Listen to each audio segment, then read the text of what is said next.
Muy buenas noches para todos. Bienvenidos a Disertum X. Es una gran alegría estar nuevamente con ustedes. Hoy vamos a tratar en nuestro episodio un tema, digamos que siguiendo con nuestra serie de la respuesta cristiana al wokismo. Hoy la X que vamos a despejar, digamos, en esta batalla, es con la siguiente, digamos, ecuación cultural que nos han impuesto y que más o menos dice así, que por un lado está la diversidad. Si le sumas a la diversidad la equidad y luego le sumas la inclusión, eso da como resultado justicia social. El famoso DEI, Diversity, Equity and Inclusion. Sin embargo, en esta ecuación algo no cuadra, porque cuando se impone la diversidad a costa de la verdad, o cuando la equidad pasa por encima, no sé, el mérito, o cuando la inclusión se convierte en exclusión para el que piensa distinto, como muchas veces lo hemos señalado acá, pues entonces ya no hablamos de justicia, ya no hablamos de merecimiento, ya no hablamos de riqueza cultural, de crecimiento como sociedad, sino más bien que estamos hablando de ideología camuflada. Entonces la X que nosotros vamos a despejar, o que intentaremos despejar en el día de hoy, es esta. ¿Qué es lo que realmente se busca con las políticas DEI? A esto nos vamos a dedicar. Rami, buenas noches. Muy buenas noches, Gabriel. Qué gusto tener este día este problema, porque es que yo creo que muchos de nosotros hemos de alguna manera padecido esta ola de la diversidad, la equidad y la inclusión en nuestros trabajos, en los proyectos que tenemos por delante. Y muchas veces en algunos equipos hemos visto cómo se hacen ciertas discriminaciones en favor de algunas personas por características que no tienen nada que ver con sus cualidades, sino con ciertos comportamientos que no necesariamente están o son necesarios para las labores que son encomendadas. Por eso hoy vamos a empezar aclarando un poco el marco donde se mueve el DEI. El DEI se presenta bajo un disfraz que es la idea esta de que en la diversidad hay mayor riqueza, es decir, cuando tenemos diferentes elementos o elementos heterogéneos, la idea es que entonces el resultado de la interacción de esos elementos es mucho mejor que cuando solo se tiene un tipo de elementos. Esta que pareciera una idea sensata y razonable, pues en realidad es una reducción y es una apariencia, es un disfraz, porque detrás de ello lo que hay es la forma en que se ha vestido todo esto que hemos venido hablando en los diferentes programas sobre el marxismo cultural. Recuerden lo que veníamos insistiendo en los últimos programas, y es esta idea de las minorías, de la imposición de la ideología de las minorías como un vehículo para dividir la sociedad. Entonces ya no somos todos seres humanos, sino que somos hombres o mujeres. Y como hombres o como mujeres, somos categorizados de una manera con unos intereses, con unas necesidades que entran en conflicto entre sí. Lo mismo pasa con todas las demás minorías, minorías sexuales, minorías raciales, minorías geográficas, y pues llegar al extremo de la comunidad del alfabeto, que no termina todavía de identificar minorías, y por eso pues se le conoce como la comunidad del alfabeto, porque van a terminar poniendo todas las letras del alfabeto para distinguir una a una las diferentes minorías. Entonces, en este entorno, pues se presenta un conflicto, como lo veremos más adelante, esta búsqueda de la heterogeneidad y de la riqueza que supuestamente es objetiva, es decir, que siempre que hay heterogeneidad todo es mejor, entra en conflicto con una serie de principios como digamos, tomar decisiones en función del que esté mejor preparado, del que tenga méritos para realizar una tarea, porque su experiencia, su preparación académica, su conocimiento le permite estar mejor adaptado a las circunstancias que se van a enfrentar en una tarea determinada. Para dilucidar un poco esta tensión, lo que quisiéramos proponer inicialmente es que la diversidad, la equidad y la inclusión se alejan de la idea cristiana de que el hombre es digno por ser hijo de Dios y que en esa medida todos estamos vistos a los ojos de Dios como iguales, porque somos hijos de Dios. Tenemos esa misma característica que nos hace dignos intrínsecamente, es decir, no hay nada que nosotros podamos hacer que nos reste la dignidad, ni hay nada que nosotros podamos hacer que nos aumente la dignidad, porque en ese sentido todos somos iguales ante los ojos de Dios. Esto quiere decir que entonces ya hay una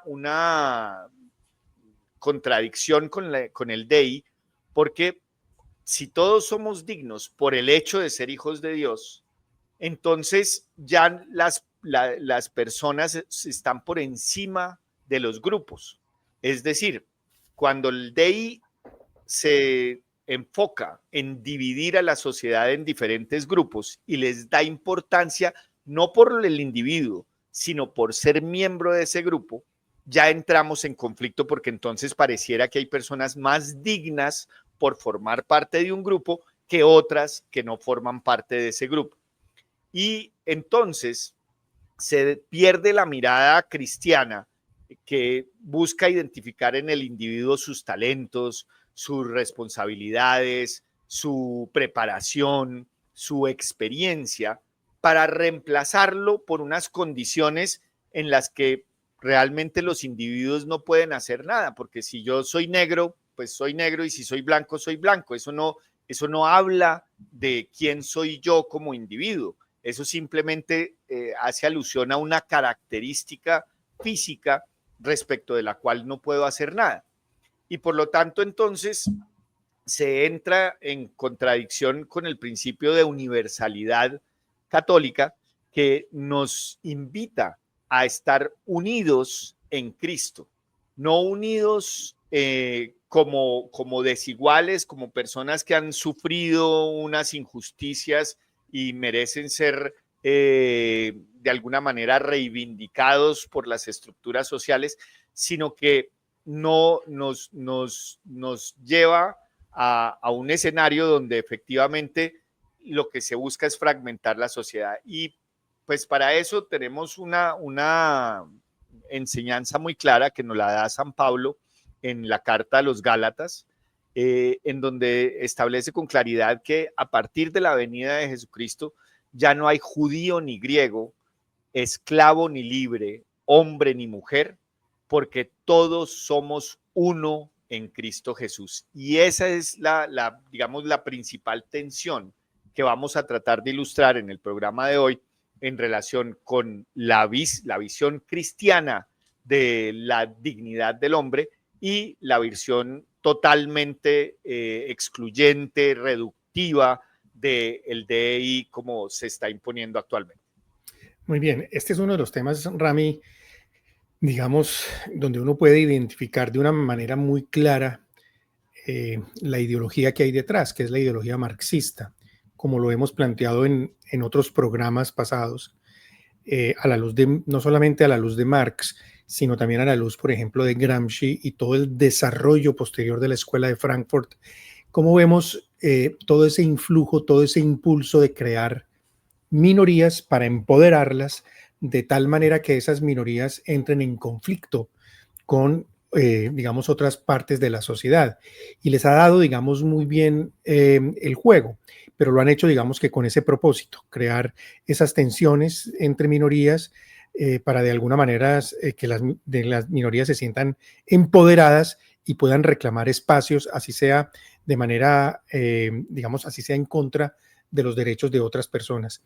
Y lo han logrado muy bien porque lo que ha hecho el DEI es un poco eso, es un poco empoderar esas minorías bajo esas fachadas de igualdad o de inclusión o de equidad o de participación, pero también creando una cantidad de culpabilidades, porque es que en el paso de todo este proceso siempre hay detrás la idea que hay unas personas, por el hecho de ser lo que sea, por la raza blanca, por ejemplo, por ser cristianos, o por ser los fundadores, o por ser los colonizadores, pues impusieron una serie de normas o una serie de reglas que vinieron a perjudicar a los otros y que por lo tanto esos otros, al estar excluidos, tienen un merecimiento especial, no por ellos mismos, sino porque pertenecen, como decías tú, a una letra del alfabeto o a una raza en específico. Nosotros en el derecho constitucional veíamos eso a través de la figura de la acción afirmativa, el affirmative action, que son como esas cuotas que crean para que determinado número de personas de raza, por ejemplo, de los negros, vayan a las universidades independientemente de otros factores importantes. Pero muy bien planteado, Rami. Yo quisiera de pronto irnos al esquema o al aspecto, digamos, político, cómo surgen los Estados Unidos, que es muy brevemente, porque es que en Estados Unidos la lucha por los derechos, como en muchas otras partes, pues ha tenido unos procesos bastante importantes y bastante interesantes, dentro de los cuales además el cristianismo ha tenido mucho que ver.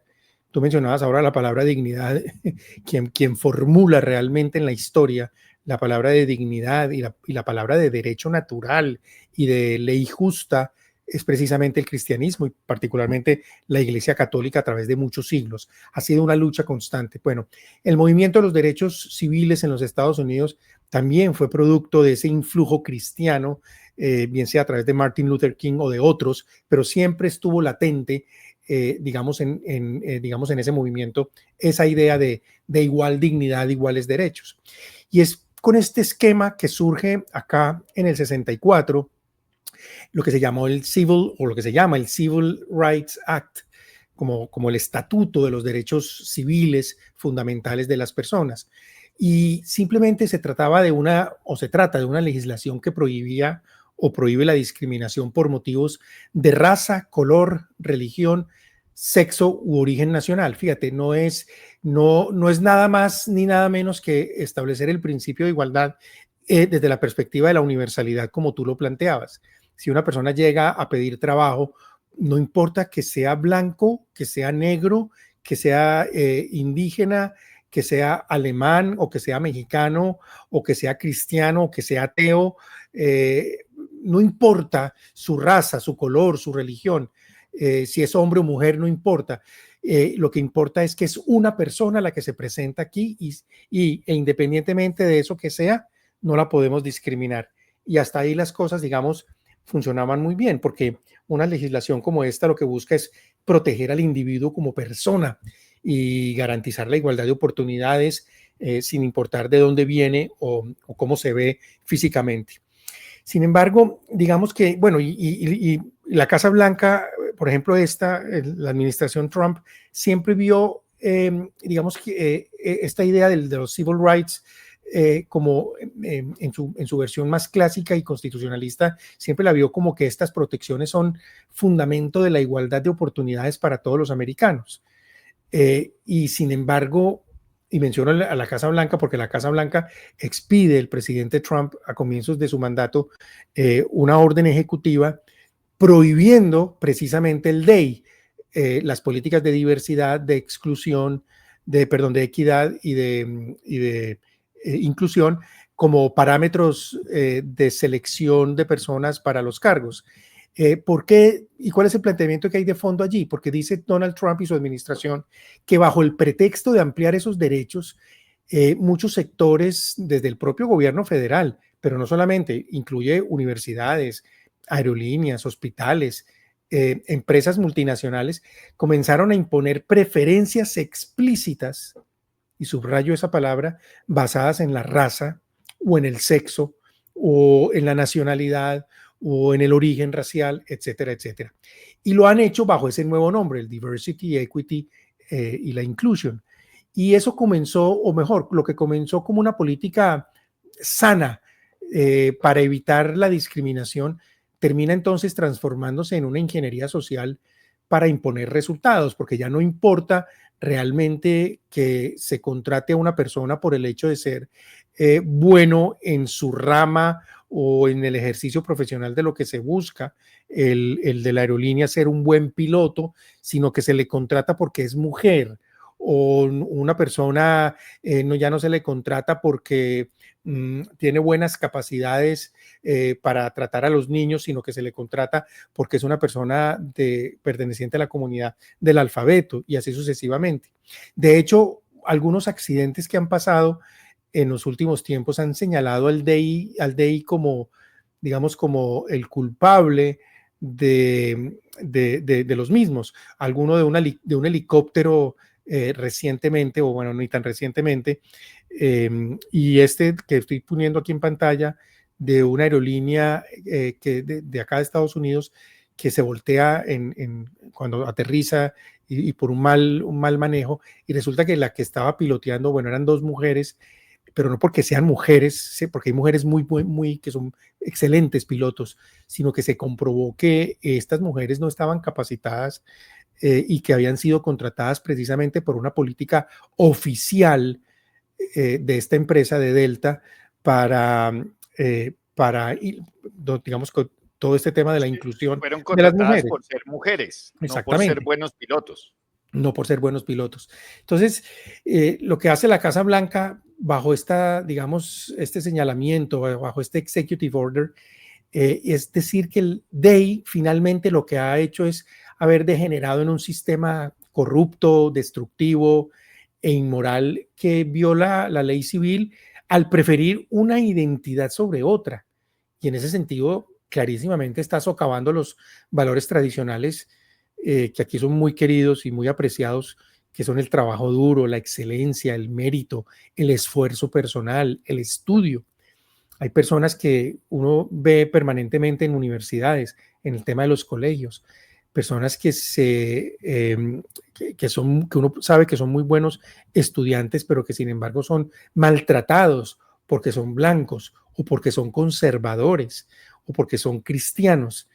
Entonces, este sistema, lo que está haciendo el DEI, el gran problema de este sistema es establecer un sistema digamos, de recompensas basados en eso que habíamos hablado en otro episodio, en el resentimiento o en una presión ideológica. En otras palabras, el DEI ha traicionado el espíritu del Civil Rights Act porque ya no busca proteger al individuo como lo tenía en su origen de la discriminación, sino que ahora lo que hace es de entrada y directamente discriminar, solo que con una justificación ideológica. Se volvió algo así como el caballo de Troya del pensamiento woke para infiltrar las instituciones, Rami.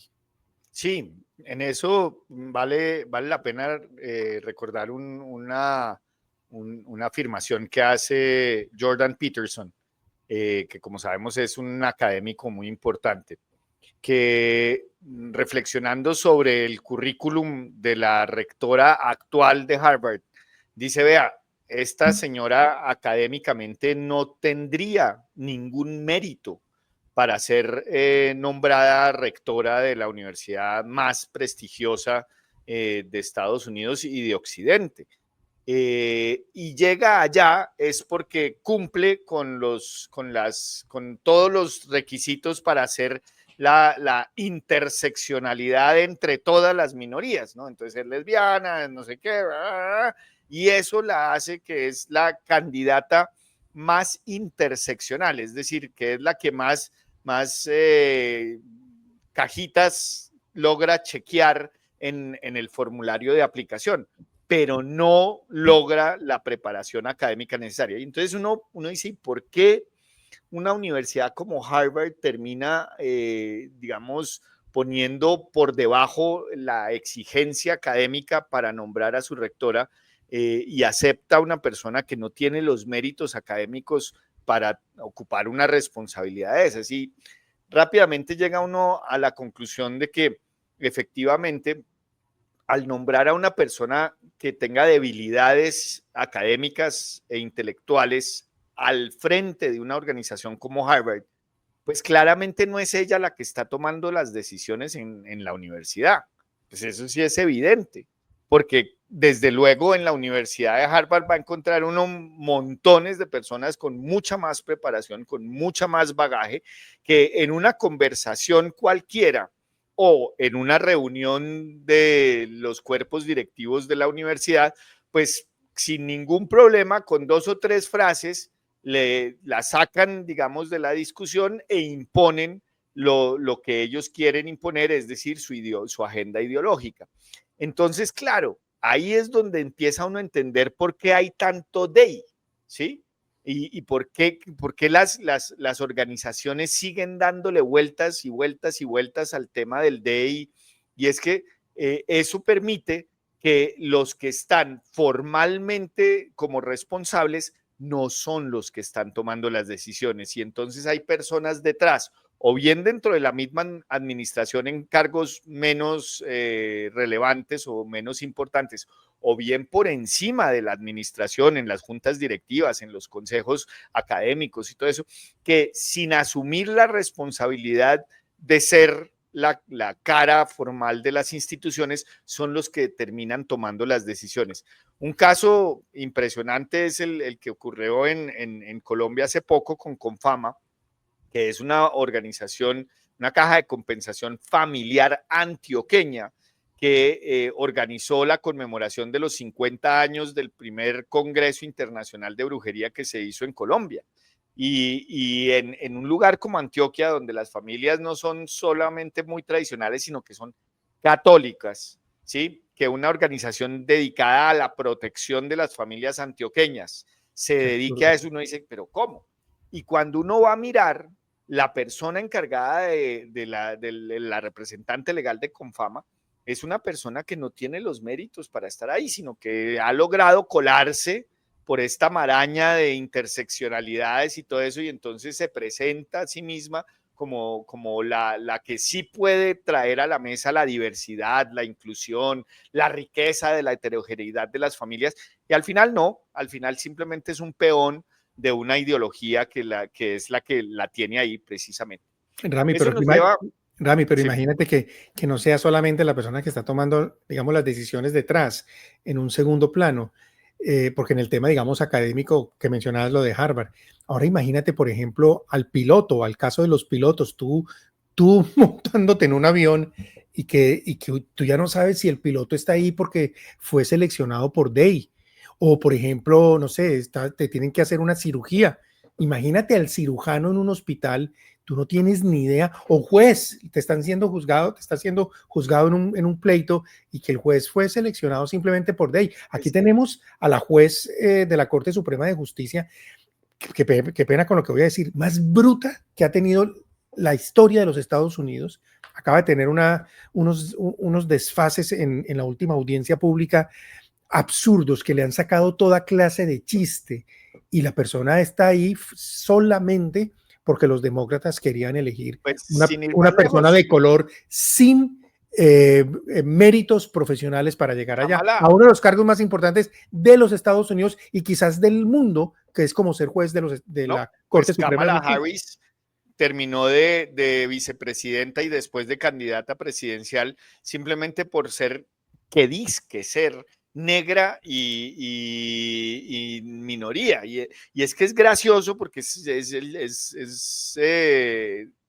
persistente el chiste de esta señora congresista estadounidense que le dicen Pocahontas, porque llega al Congreso haciéndose Warren. pasar por minoría indígena en Estados Unidos y es una, pues más gringa no puede ser, más anglosajona no puede ser. Sí. Y obviamente, pues es que esto se revuelve el tema del DEI con el tema de la autopercepción. Entonces yo, si hoy quiero, me puedo volver negro, homosexual y ahí logro todas las interseccionalidades, negro, homosexual, latinoamericano, hombre, bueno, todo esto, pues ya, Perseguido, de listo, todo, sí, perseguido. católico. Entonces ahí le pegué a todo y ahora sí ya me pueden nombrar presidente de Harvard. Pero bueno, ahora centrándonos en qué significa esto del DEI y profundizando un poco más, vamos a ir uno por uno de estos conceptos. El primero es la diversidad.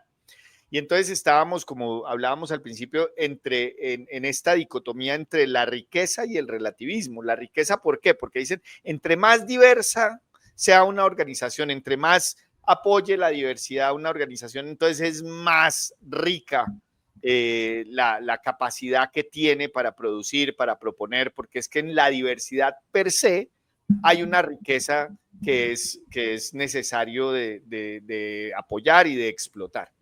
Sin embargo, hay que tener en cuenta lo primero, y es que la diversidad, como entendida como variedad de culturas, de talentos, de perspectivas, todo esto es compatible con la fe cristiana, sin duda.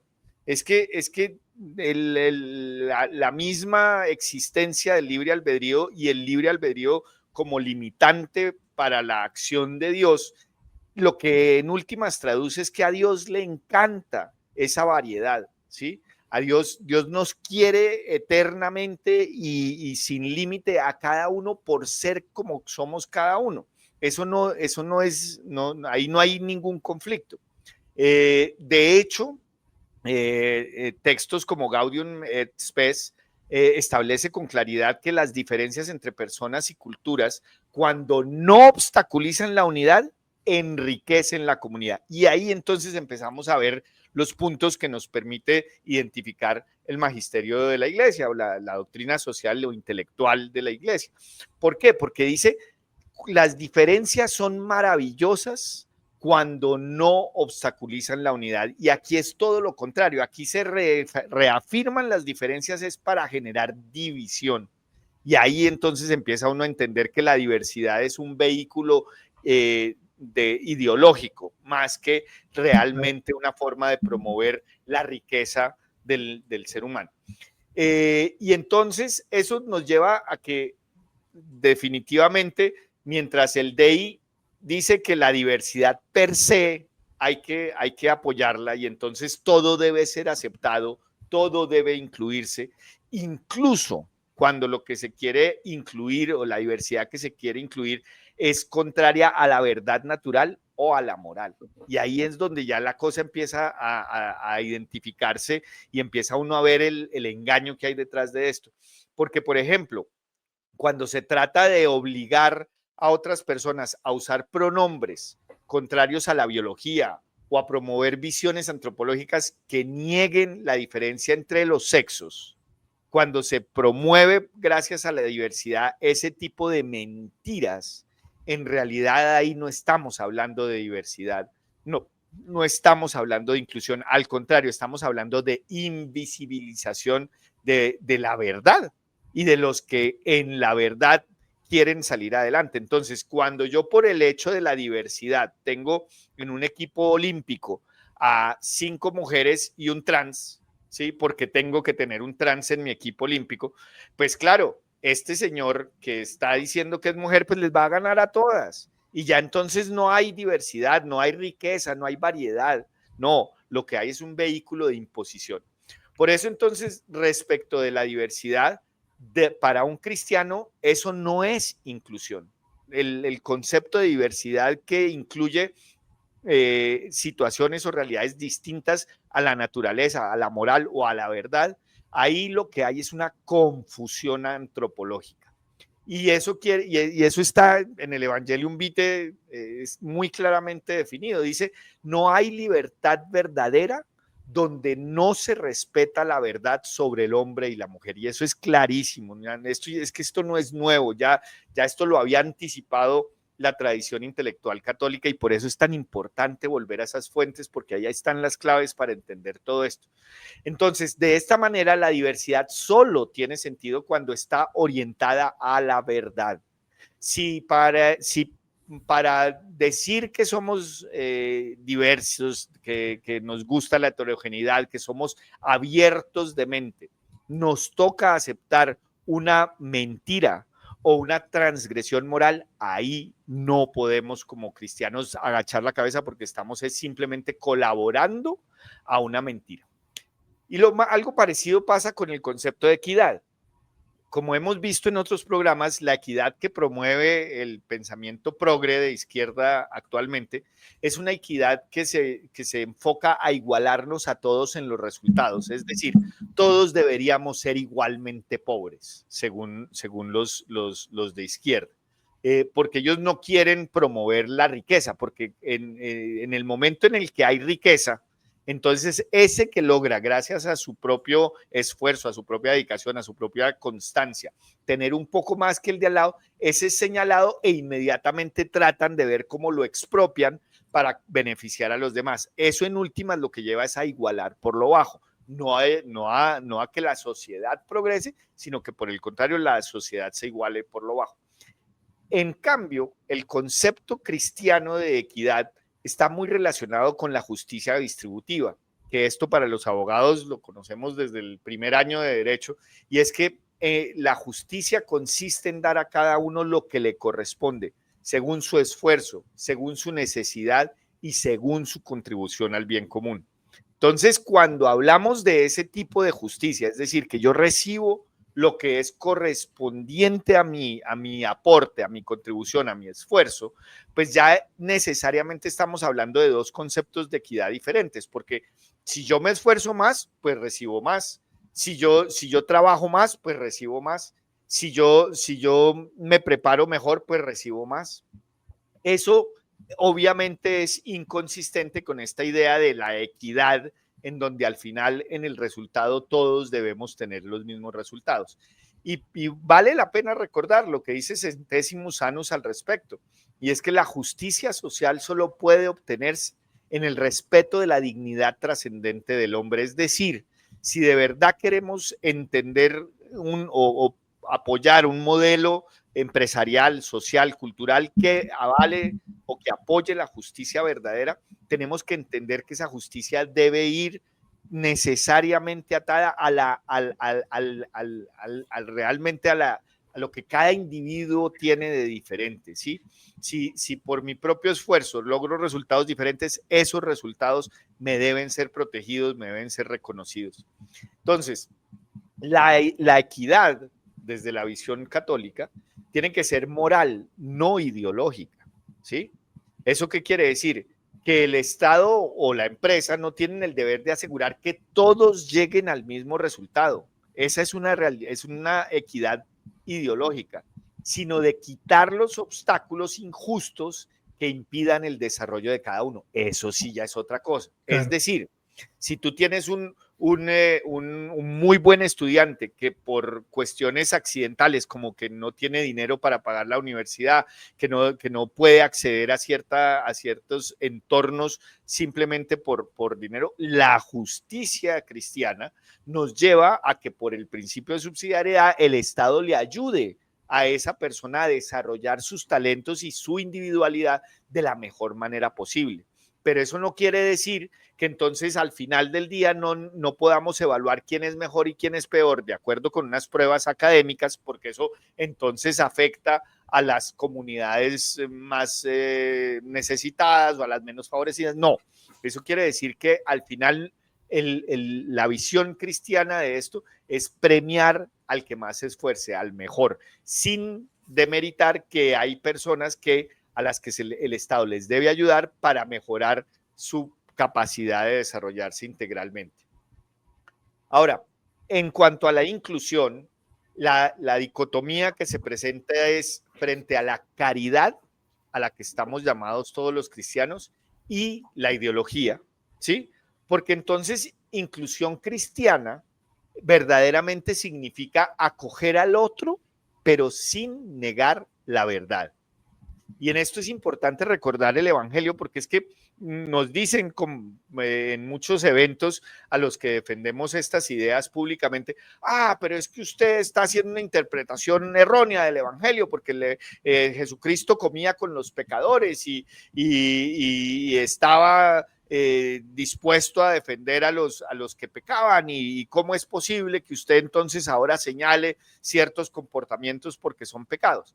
Y no, en realidad lo que sucedía era que Jesucristo sí estaba con ellos, se compadecía, tenía su corazón en la miseria de los demás, pero también les decía, vete y no peques más, ¿sí? ¿Eso qué quiere decir? Que sí, yo te puedo acoger a ti, te debo acoger a ti con todo y tus limitaciones, pero no quiere decir que yo debo premiarte la limitación, ni debo apoyarte en tu pecado, ni en tu desvío.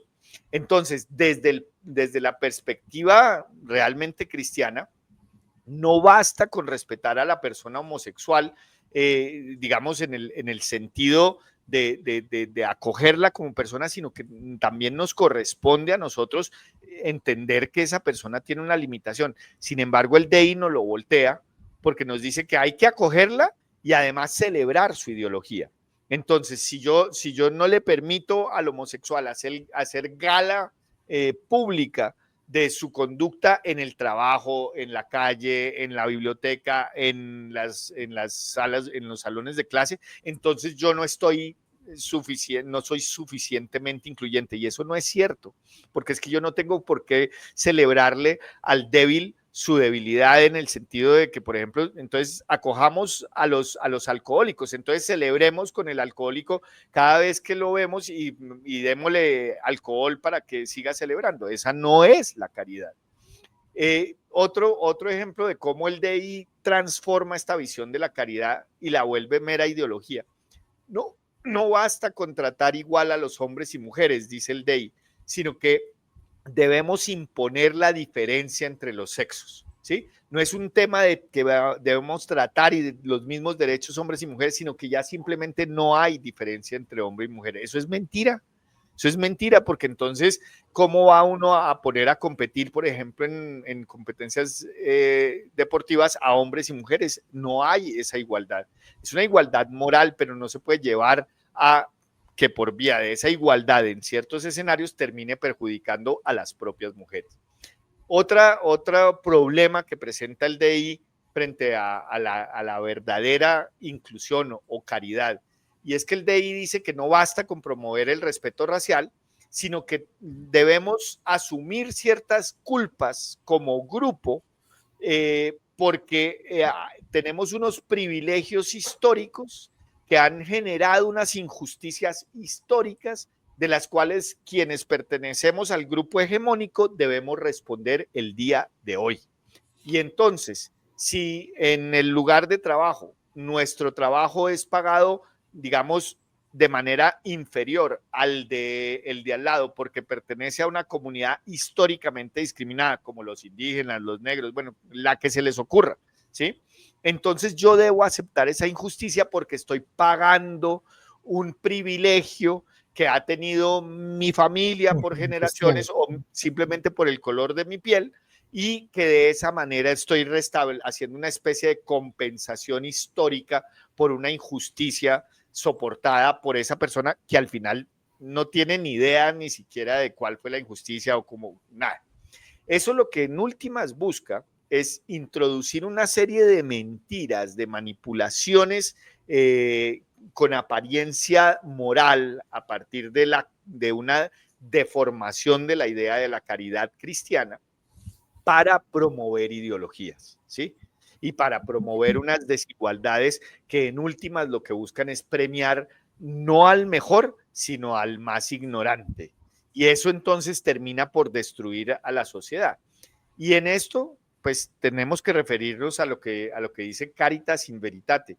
Y es que dice, la caridad en la verdad es la principal fuerza impulsora del auténtico desarrollo. Y eso es clave, lo tenemos que tener muy presentes todos los cristianos. Y es que a mí no me pueden justificar que por caridad yo tengo que premiar a alguien que vive en la mentira, que vive en el error. Así no es el ejercicio de la caridad. Lo que estoy haciendo es posponiéndole el sufrimiento a esa persona a un nivel en el que cuando se encuentre con que la realidad efectivamente supera a la ideología, va a terminar en una frustración que no va a poder entender. Y es lo que hoy vemos con las personas en Estados Unidos que están sufriendo crisis de ansiedad porque Trump les quitó el DI. Entonces ahora, ¿quién me va a dar puesto? Claro, ¿quién le va a dar puesto? Usted no está preparada. Usted no cumplió con los requisitos para estar ahí, y entonces ahora, ay, mi modo de vida se me va a perder. Pues sí, porque es que nunca tuvo derecho a él. Su esfuerzo y su sacrificio y su conocimiento y su experiencia no dan para estar ahí. Entonces, ¿qué hizo el DEI? Pues finalmente lo engañó y lo sometió a una frustración mucho peor que si desde el principio le hubieran dicho, no, está bien que tú tengas tus limitaciones, está bien, pero prepárate, estudia, asume los trabajos, hazte contratar no por tus preferencias sexuales, sino por tu capacidad y por tu conocimiento. De esta manera, entonces, la verdadera inclusión cristiana no es la de los manuales de los recursos humanos, sino la del Evangelio, y es acoger sin mentir y amar sin aprobar el error. Muy bien, yo creo que por eso de pronto Trump, en el fondo lo que decía es que el DEI lo que hizo fue pervertir el sentido original de los derechos civiles y de cómo habían sido establecidos desde el comienzo, la razón de ser. Y aquí lo que es clarísimamente un abuso que tú lo ejemplificaste muy bien. Son las personas que se muestran hoy muy dolidas porque van a perder o han perdido sus puestos de trabajo, porque la verdad es que los han perdido porque son incompetentes, no porque porque sean de alguna raza o tengan alguna condición social o sean alguna minoría, sino porque no están preparados para ello. Pero eso no significa que entonces vivamos la vida de la injusticia. No, yo creo que tú has hecho una muy buena explicación del entorno o de los lineamientos centrales de esas respuestas que hay, por ejemplo, dentro del cristianismo. Y yo pienso que la propuesta católica, Rami, es bastante positiva, porque la propuesta católica, no hay nadie en el mundo, en la historia de la humanidad, más preocupado por el sufrimiento, por el la pobre, por el pobreza, necesitado. por el necesitado, por el injustamente tratado, por el de malas, si se quiere, que nuestro Señor, que Jesús y Dios mismo. Y toda la enseñanza de la Iglesia y de nuestra tradición se basa fundamentalmente en esa opción por el pobre, por la igualdad, por la ayuda. Fíjate que nosotros en algunos episodios, en una serie con el padre Daniel, yo creo que ahí dimos las claves centrales de cómo construir de verdad una verdadera justicia social, y es hacerlo bien. ¿Cómo hacer el DEI, pero hacerlo bien? Porque si uno parte, o si uno mira, por ejemplo, la tradición cristiana o la tradición católica, uno debe reconocer de inmediato, Rami, que la diversidad de los seres humanos, primero es reconocida, pero segundo es reconocida como una riqueza. Las diferencias de cultura, las diferencias de raza, de costumbres, de idioma, de género, y en todo caso nunca reduciendo la persona a un trato identitario. Es decir, no es una identidad de grupo a donde tú terminas, sino que lo que terminas siendo es en una igualdad, asegurando una igualdad de trato en dignidad y en libertad. Con otras palabras, a mí no me importa si tú eres homosexual, si tú eres negro, si tú eres un indígena, si tú eres pobre, si tú eres rico, si tus ancestros tuvieron o no tuvieron. A mí no me importan esas cosas porque tú eres un ser humano con la misma dignidad y con la misma libertad que todo el resto de los seres humanos. Y por eso mismo ese planteamiento fundacional del cristianismo es tan sólido y es porque parte de un hecho objetivo, que es la igualdad de trato en dignidad y en libertad, y al mismo tiempo permitir que esas diferencias de capacidad, de vocación, de cultura, de esfuerzo personal sean reconocidas sin que esto se traduzca en una imposición a través de la cual se da como una especie de nivelación uniforme. Cuando hablábamos del bien común, hablábamos un poco de eso, Rami, que el bien común no es la suma del mal de allí, más el poquito bien de allá, más el mucho bien de allá. Eso no es el bien común. El bien común es conjunto de condiciones objetivas para que todos nos desarrollemos con plenitud. El human flourishing que hablábamos en ese episodio. Por eso, y dentro de esas características que veíamos, Rami, yo recuerdo una en particular, que era la solidaridad, a la que le dedicamos en ese episodio mucho rato, que invitamos a nuestros oyentes para que, si no han visto esa serie, está buenísima, de formación política, porque hay elementos de formación para el político, para plantear y responder a estos debates culturales como el que estamos viendo hoy. Y en ese episodio veíamos a la solidaridad como vínculo entre todos los miembros de la familia humana, digamos, como todos con una responsabilidad recíproca, donde todos estamos llamados a trabajar por el bien común, más allá, repito, de esa mera representación identitaria que realmente quita mucho. Yo estudiando este tema, Rami, veía cómo, digamos, dentro de la iglesia o dentro de muchos pensadores católicos, sobre todo aquí en Estados Unidos, se insiste mucho como en una alternativa y es buscar eso desde la visión personalista de la que estamos hablando, de la dignidad humana. Y ellos, en lugar de plantear el Dei, plantean una especie como de, no sé, como de dignidad, como de como dignidad, igualdad, en el sentido que acabo de plantear, igualdad, igual dignidad y solidaridad. El dis es un poco como la respuesta al DEI, ¿no? Frente a esa diversidad, equidad, inclusión, que es completamente injusta y completamente mal comprendida. Por eso me parece muy bien que hayas tratado ese tema, introducido el tema desde la perspectiva católica, porque creo que ahí hay muchas bases para hacer ese planteamiento. Y tú mencionaste también el tema un poco filosófico y te metiste dentro de mis terrenos un poco que yo quería, pero que me parece muy válido, porque si uno regresa a la filosofía, uno se da cuenta que el manejo conceptual que hay detrás del DEI es bastante pobre, bastante equivocado. Te remontaste muy bien a Aristóteles. Aristóteles en la Ética Nicómaco, cuando define a la justicia, y no solamente Aristóteles, sino toda la tradición jurídica occidental, comenzando por los juristas romanos. Aquí en algún episodio dimos esa definición. Justitia es constans et perpetuas voluntas iusum quique tribuendi. La justicia es la voluntad constante y perpetua de dar a cada uno lo suyo. Fíjate y verás que esa definición es central, porque la justicia no consiste en dar a todos lo mismo, sino a cada uno lo suyo. Si yo a todo el mundo le doy lo mismo, estoy cometiendo una injusticia. Y tú mencionaste muy bien que la expresión más concreta de esa justicia era la justicia distributiva. Es decir, dar a cada uno lo que le corresponde según su mérito, según su función, según su esfuerzo, mencionaste su contribución al bien común. Esas son las características que en todo el pensamiento clásico se planteaban como definitorias del planteamiento de lo que era una justicia. Y lo mismo con relación a la igualdad. Fíjate, la igualdad no es mismidad, que la igualdad tiene mucho que ver con la justicia en el sentido en que es igual tratamiento de acuerdo a las condiciones o a las realidades o a las exigencias o a las contribuciones o a las funciones que cada uno tenga al respecto. Entonces, si yo lo veo uno muy claro, es que es hasta por sentido común. Muchos de estos temas se resuelven con sentido común, como dice Donald Trump. Y es que una persona enferma de cáncer va a recibir un tratamiento distinto, diferente, no el mismo que una persona enferma con un dolor de garganta o con un dolor de cabeza.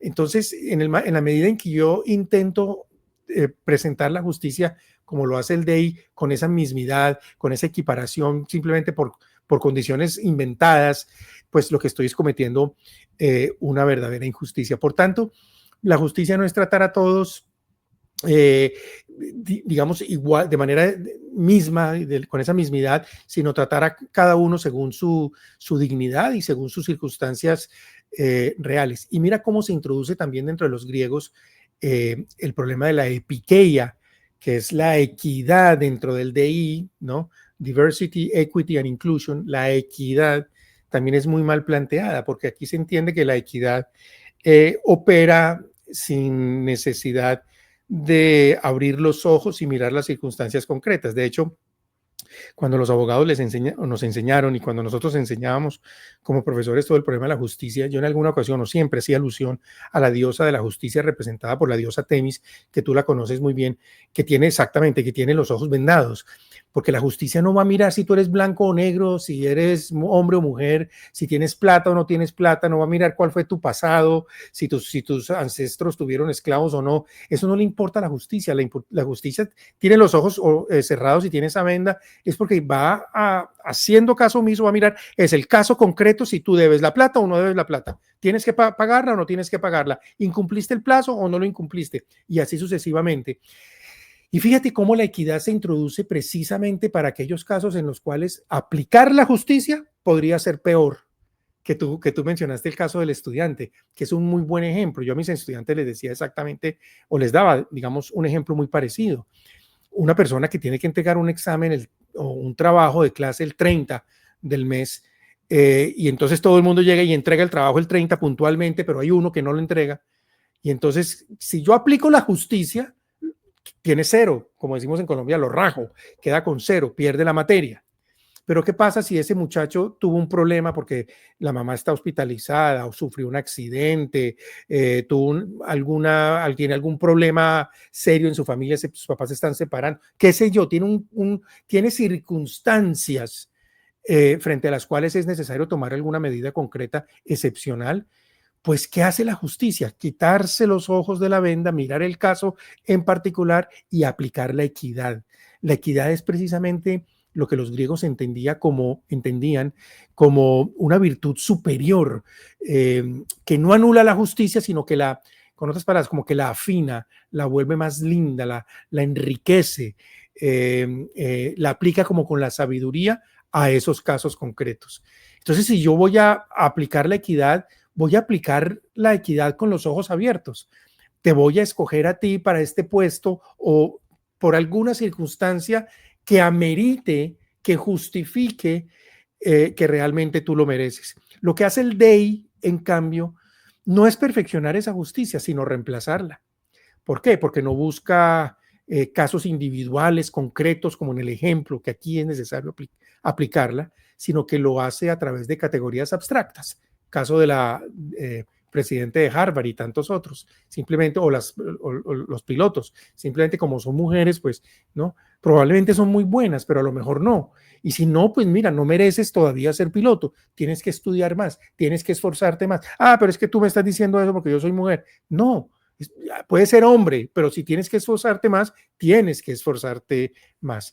Entonces, en estas categorías del DEI, la justicia no es corregida, sino que es completamente anulada. Y finalmente, Rami, digamos que esta tradición aristotélica también pasa por Tomás de Aquino, quien afirma que, por ejemplo, la equidad no va a poder ni puede romper el orden justo, sino que tiene que entrar en funcionamiento como en el sentido de restauración. Digamos, cuando la ley literal es demasiado rígida o injusta, si se llega a ser aplicada a un caso particular, es volver otra vez a quitar esa venda de los ojos y mirar el caso concreto. En el DEI, por el contrario, se aplica la excepción como una regla. La equidad se convierte como el privilegio de unos en castigo para otros. Y lo mismo pasa con la inclusión, que tú también lo tocaste muy bien y que la riqueza filosófica y teológica clásica supera con creces a esta porquería que estamos viendo hoy de la izquierda, porque la inclusión realmente, digamos, nosotros la miramos desde esa visión cristiana y clásica con un origen muy, muy objetivo, y es que la inclusión nace de la dignidad ontológica de la persona, no de su afiliación identitaria. Tú no eres más o menos digno porque eres blanco o negro, hindú, o eres ateo, o eres católico, o eres colombiano, o eres americano. Tú eres digno porque eres persona. Punto. Y además eres digno independientemente de tus capacidades intelectuales, independientemente de tu condición social, independientemente de tu raza, de tu origen, etcétera, etcétera. Incluir, con otras palabras, Rami, significa reconocer al otro como un igual en dignidad, como un representante y no como un representante, digamos, de un grupo victimizado o un grupo políticamente victimizado. Eso no es la igual dignidad. Igual dignidad es porque tú eres una persona humana creada por Dios, hijo de Dios, mencionabas tú en ese aspecto. Lo que pasa es que para hablar de la dignidad uno lo puede hacer desde la perspectiva netamente filosófica o desde la perspectiva teológica. Tú le metiste la parte teológica que me parece sensacional y desde una perspectiva cristiana es la propia, pero uno puede también hacerlo desde la perspectiva ontológica, porque no faltará el ateo que le diga a uno, pero es como tú crees en Dios, entonces tú crees que tú eres hijo de Dios. No, mira, independientemente de que creas o no, yo creo que tú tienes la misma dignidad en derechos, la misma dignidad en cuanto a ser humana que la que yo tengo, que la que tenemos cualquiera de nosotros. Tú tienes un merecimiento esencial por el hecho de ser persona. Por tanto, integrar significa algo más que distorsionar. Es integrar, o mejor, es integrar sin distorsionar la verdad, sin sacrificar la existencia, sin premiar la mediocridad. La verdadera inclusión, Rami, no es un sistema de cuotas como nos lo quieren vender estos personajes, sino un acto de justicia hacia la persona y no hacia la ideología. Yo pienso, por tanto, que nosotros, si volvemos a Aristóteles, si volvemos a Tomás de Aquino, podríamos encontrar unas fuentes y unas riquezas muy grandes para dar pie y para dar cuenta de estos errores conceptuales que maneja el marxismo cultural, particularmente en este aspecto, porque el wokismo, insistamos, el wokismo va a retorcer esa idea, ¿no? Dar a cada uno según su identidad de grupo y no según su mérito, según su esfuerzo, y eso es una completa injusticia. Las cuotas étnicas o las cuotas de género no reparan injusticias, sino que crean nuevas injusticias. O la equidad impuesta sustituye la excelencia que puede tener una persona, el esfuerzo, el trabajo decidido que puede tener una persona y la sustituye por la mera corrección política. Y es el ejemplo de la affirmative action que ya mencioné en algún momento acá en Estados Unidos, que favorece a ciertos grupos raciales, pero castigando a otros. Por ejemplo, a los asiáticos altamente calificados. Y aquí la gente dice, no es tanto por eso, es porque detrás hay una cantidad de dinero que reciben estas universidades por recibir asiáticos. Por fortuna, la Corte Suprema de Justicia revocó esto en el 2023, finalmente, la affirmative action, por ser un acto discriminatorio. Parece que estamos rompiéndole la espina dorsal a la izquierda, Rami. Por todos los lados lo estamos viendo, pero hay que seguir dando la batalla porque ellos insisten en que van a permanecer mucho tiempo y no es así. Rami, dale. Ya tus últimas palabras, porque ya nos hemos ido a 56 minutos. Y un poco para cumplir esta promesa de esta serie que estamos haciendo, y es, bueno, entendido el problema del wokismo en este caso particular en lo referente al DEI, ¿qué claves pudiéramos aportar para que un cristiano se enfrente a esta realidad ideológica y a este instrumento ideológico de esclavización prácticamente? Pues lo primero, sin duda, es entender que el DEI es caridad, es ideología o imposición, esclavismo disfrazado de caridad, ¿sí? Y eso es clave, porque entonces la forma de enfrentarlo es quitándole ese disfraz. ¿Por qué? Porque nuevamente, y este va a ser una frase que vamos a seguir recurriendo en todos estos capítulos, la verdad os hará libres. Tal vez el instrumento más importante que tenemos nosotros para hacerle frente al wokismo es ese, la verdad. Ahora, en el DEI, entonces, ¿cómo aplicamos esta máxima particularmente? Entonces, lo primero es reconocer que efectivamente la dignidad de la persona está en el hecho de ser hijo de Dios. Y si nosotros, digamos, pensamos en esa realidad, y es que somos criaturas hijas de Dios, que tenemos un Padre que nos ama con amor de Padre, con seguridad podemos tener una mirada mucho más caritativa que esta ficticia promovida por el DEI. Es decir, cuando yo estoy viendo a una persona con limitaciones, con dificultades, con problemas en su vida, con el amor de Padre que tiene Dios por nosotros, la solución que yo le propongo a esa persona va a ser infinitamente mejor que la solución del DEI, porque el DEI se va a limitar a decir, no, es que usted es negro y por eso es que ha tenido una vida tan difícil y no sé qué, y entonces ahora le vamos a dar este cargo. No, si yo tengo la visión cristiana de la dignidad por ser hijo de Dios, yo voy a ver a esa persona como hijo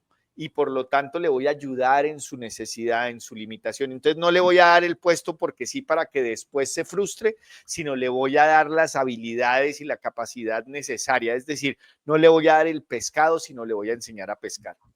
Lo segundo es respecto al problema de la justicia, porque entonces, claro, el DEI lo que busca es restablecer una suerte de justicia perdida por culpa de estas inequidades inventadas de cada una de estas minorías sociales. Pero no, lo primero para realmente imponer justicia es una justicia basada en la verdad. Entonces, cuando me digan, no, es que yo voy a imponer justicia en esta situación porque voy a aceptar a esta mujer trans, yo tengo que inmediatamente decir, ahí no hay justicia. Ahí lo que hay es una fantasía que le está generando más injusticia a las mujeres. Entonces, lo que usted me está tratando de vender como una aplicación de la justicia basada en la identidad, en realidad es una injusticia basada en una ideología. Y esa es una segunda clave muy importante que debemos tener presente.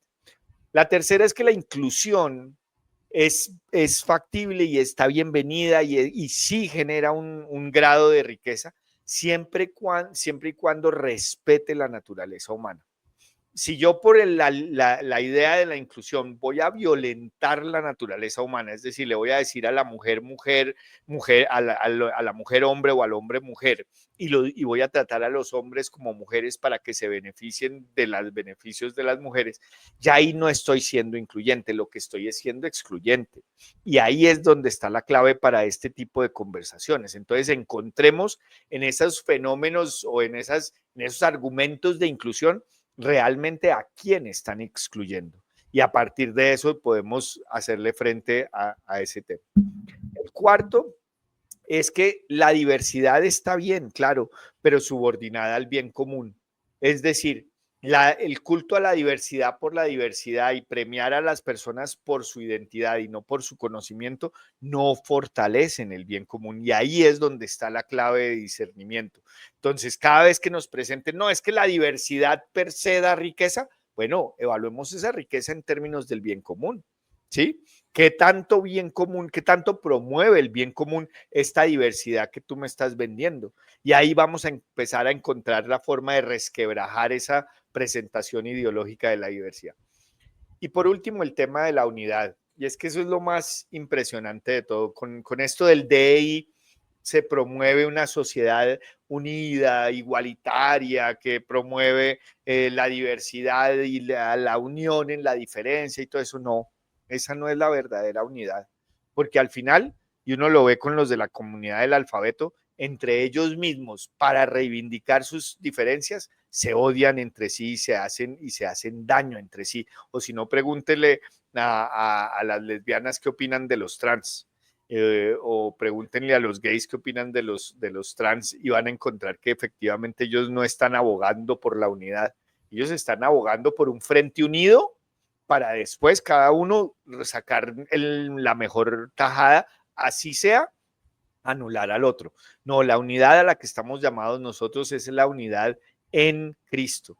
¿Y eso qué significa? Que nosotros debemos tener la misma mirada, el mismo propósito, que es finalmente amarnos unos a otros y entregarnos, ser capaces de entregarnos sin límite unos por otros. Imagínense, ese es el verdadero cielo en la tierra, es el reino de Dios en la tierra. Imagínense cómo sería una sociedad en donde todos estemos dispuestos a entregarnos hasta el extremo unos por otros. Ahí sí habría una verdadera unidad, no estas ficciones que nos intentan vender como formas de unidad, que en realidad lo único que buscan es el privilegio de unos contra el desprecio y el menosprecio de otros. Muy bien, Rami. Yo creo que con esto abordamos un tema muy difícil, pero que era necesario también hacerlo porque es una de las facetas más importantes del wokismo y de la izquierda cultural. Creo que dimos con los puntos esenciales. Y lo que tú dices ahí al final, uno de los grandes problemas de la izquierda en general es que la izquierda genera mucha división, porque precisamente está unida con ese resentimiento, con esa exclusión que tú decías, ese juego doble que produce el efecto contrario de lo que siempre han buscado al comienzo. Y que nosotros tenemos, creo que, una respuesta diferente porque está basada en el reconocimiento del otro como persona, independientemente de sus capacidades, y donde cuando uno le mete todo el tema de la doctrina social, uno se da cuenta que al otro, al que tiene menos capacidades en algo, uno no lo va a rechazar, uno va a tratar de acogerlo y va a tratar de acompañarlo, pero respetando siempre las diferencias y los ámbitos legítimos de accionar en cada uno. Muy bien, nosotros los católicos yo creo que estamos llamados a amar la justicia y no la apariencia de la justicia, y no podemos avalar estructuras que premian la mentira o la mediocridad o el resentimiento. Y creo que parece que es urgente formar jóvenes con excelencia y no con identidad de víctima. Jordan Peterson, que lo mencionaste en algún momento, habla mucho de este tema y su gran preocupación es eso, de la formación de una juventud diferente que sepa que el mundo es difícil y que hay que esforzarnos para llegar al éxito. Pero también yo diría que hay que recuperar y forjar mucho una sociedad que recupere la virtud, que recupere el mérito, que recupere la verdad como pilares de una sociedad sana. Ojalá hayamos podido aportar algo en eso. Nuestro propósito inicial en Disertum X fue ese precisamente, desvelar, quitar el velo de las mentiras que hoy nos aquejan. A todos, muchas gracias por su amable participación. Rami, gracias por estar con nosotros. Como siempre, te felicito por tus comentarios, siempre son muy bienvenidos y muy profundos. Muchas gracias, Gabriel. Feliz noche para todos. Dios los bendiga. Bendiciones.